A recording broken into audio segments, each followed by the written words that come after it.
Good morning, students. Now we are going to start part 5th of agriculture, contribution of agriculture to the national economy, employment and output.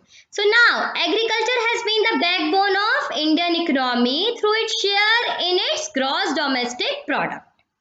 Has registered a declining trend in 1951 onwards.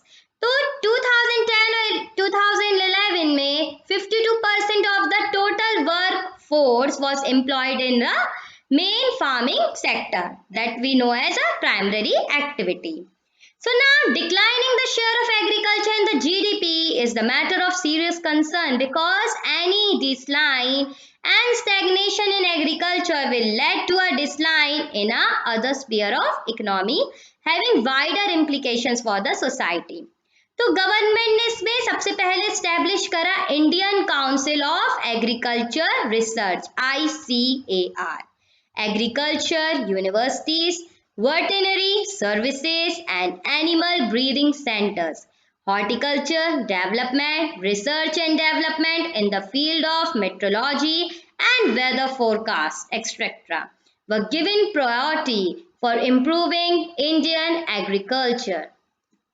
We can see through GDP rates are increasing over the years, and due to the employment opportunities of the country, farming sector is increasing, or we can say it is a growing sector in today's world. Growth in industry is decelerating. India farmers are facing a big challenge from industrial, or we can say as a international competition, and our government is going ahead with reduction in public investment in agriculture sector. Subsidies on fertilizers is decreased, leading to the increase in cost of production. Reduction in import duties on agriculture products have proved harmful to agriculture in the world. Farmers are withdrawing their investment from agriculture, causing downflow in the employment of agriculture. So we can say that कि इतने सारे initiatives and preventions government ले रही है, still on. Now also there is a basic need. अभी भी हमें बढ़ावा देना है एग्रीकल्चर को, तो गवर्नमेंट अभी भी सपोर्ट कर रही है फार्मर्स को by giving them subsidy, remuneration in return और गिविंग देम किसान क्रेडिट कार्ड, और हम कह सकते पब्लिक डिस्ट्रीब्यूशन सिस्टम भी ज़्यादा इम्प्लीमेंट कर रही है ताकि फार्मर्स को बेनिफिट होता जाए. Food security, this is a very important topic कि हमें अपने फूड को एक रिजर्वर के तौर पे क्यों रखना है, because India is a vast country with a growing population. तो इन सबको फीड करने के लिए हमें अपने अनाज को भी सिक्योर रखना है. वेयर हाउसेस में हर स्टेट हर जगह पर हमें वो प्रोक्रेंट बनाने पड़ेंगे वेयर हाउसेस जहाँ पर हम इन सबको जो भी ये क्रॉप प्रोडक्शन हो रहा है, ग्रेन्स, फूड, फॉडर जो भी हो रहा है, इनको अच्छे से रख सकें, बर्बाद होने से बचा सकें. तो what is food security system?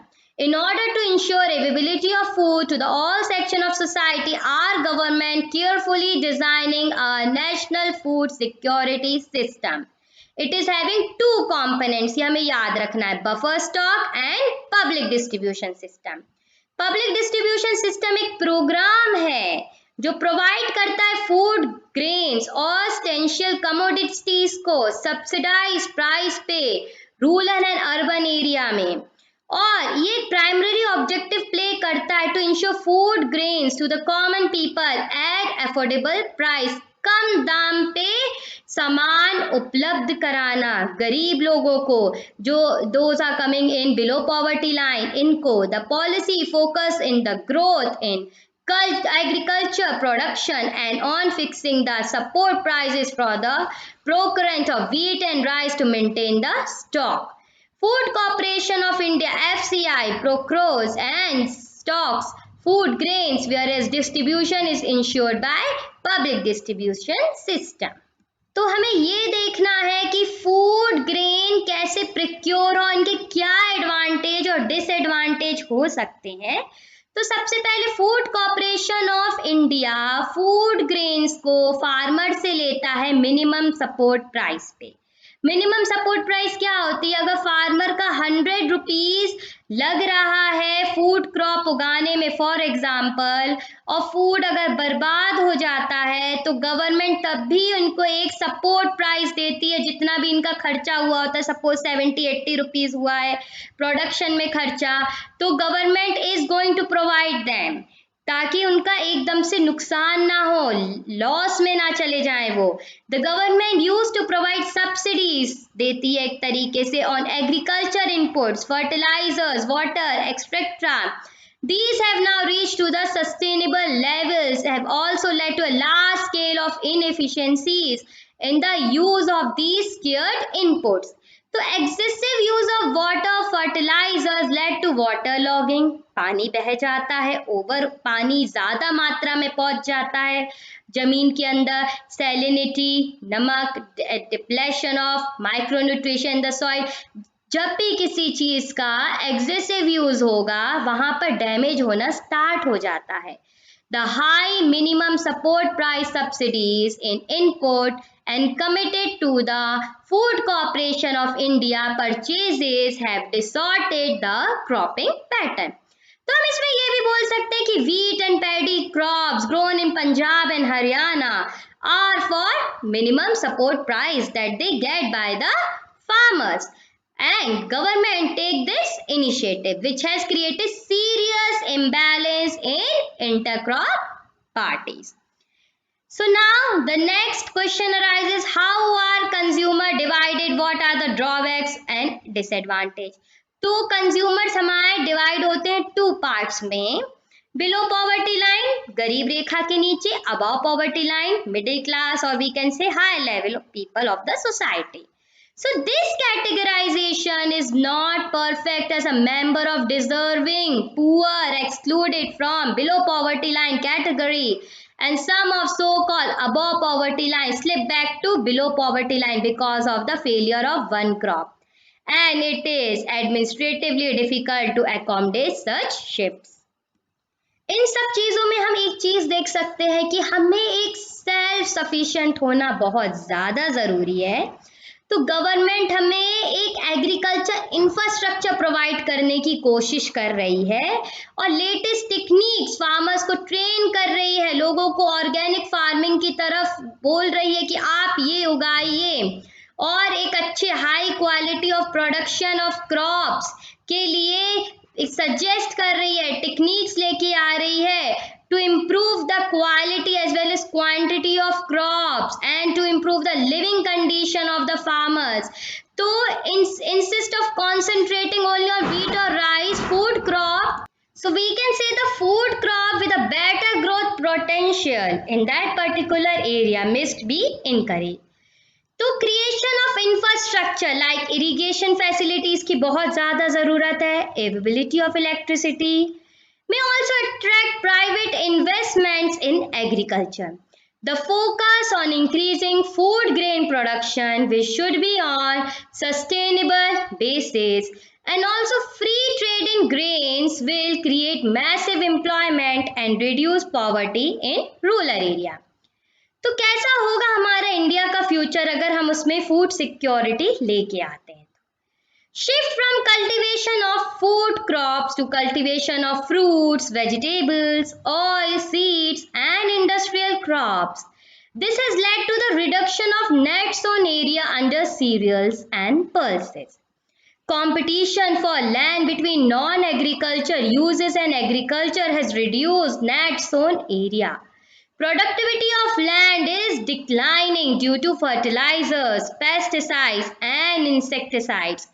Scarcity of water has led to reduction of area under irrigation, where efficient water management has led to waterlogging and salinity. These all points you have to learn कि food grain production कैसे stagnant रह सकता है 5 consecutive years के लिए. तो सबसे पहले रीजन आता है land degradation.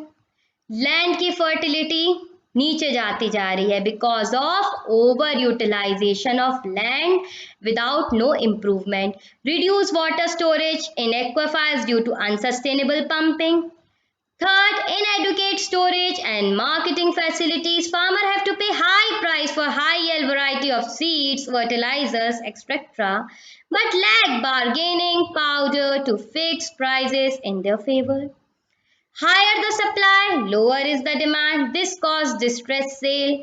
Therefore, there can be no food security without security of small farmers. Now, last topic, impact of globalization on agriculture. Globalization means integrating our economy with world economy. हमारा तो production हो ही रहा है हमारी country का, लेकिन हमें एक इंटरनेशनल स्टैंडर्ड भी पुट करना है ताकि वो बाहर भी जा सके वो product. So in the 19th century, when European traders came to India, Indian spices were exported to different countries of the world. And farmers were encouraged to grow these crops. Even today, it is one of the important export item from India. During the British period, cotton belts of India attracted the British, and eventually cotton was exported to Britain as a raw material for their textile industries. The Champaran movement started in 1917 in Bihar because the farmers of that region were forced to grow indigo for British textile industry.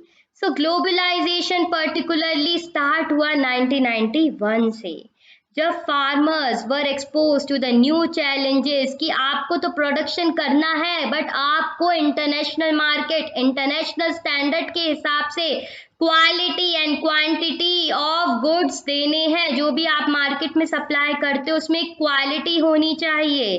तो agriculture products को complete करने के लिए subsidise करना पड़ा to improve the standard of a country. इसके लिए सबसे पहले सबसे main agriculture was successful, profitable होना स्टार्ट हुआ, इम्प्रूवमेंट हुई कंडीशन, स्मॉल फार्मर्स की कंडीशन इम्प्रूव हुई because the products were selling in international market with the help of globalisation. Green revolution ने एक हरी क्रांति ने इम्प्रूव किया with the cause of land degradation. And we can say it with a small keyword today is gene revolution, that is genetic engineering.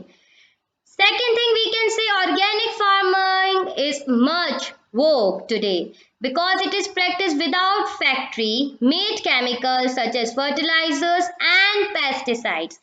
Hence it does not affect environment in a negative manner. Third, we can say India farmers have a bleak future if they continue growing food grains on the holding that grow smaller and smaller as our population rises. India farmers should diversify their cropping pattern from cereals to high value crops. This will increase income and reduce environmental degradation simultaneously. India's diverse climate can be harnessed to grow a wide range of high value crops.